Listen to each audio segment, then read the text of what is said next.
shirka toddobaadlaha ee golaha wasiirada ee xukuumadda federaalka Soomaaliya oo maanta qabsoomay ayaa lagu ansixiyay hindisharciyeedka cunaqabataynta maaliyadda oo cayiman kaasi oo lagu dhaqayo dadka lagu tuhmo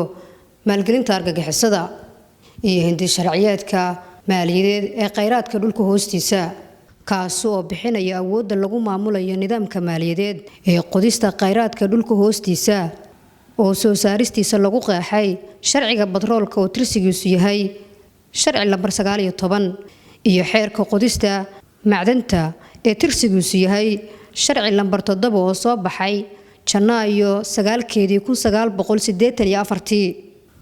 shirka golaha wasiirada uu gudoominayay ra'iisul wasaare Xamse Cabdi Barre ayaa golaha wasiiradu waxay labadaas hindisharciyeed ku meel mariyeen cod aqlabiyad leh wasaaradda maaliyadda oo hor keentay labada hindisharciyeed golaha wasiirada ayaa uga mahad celisay meel marintooda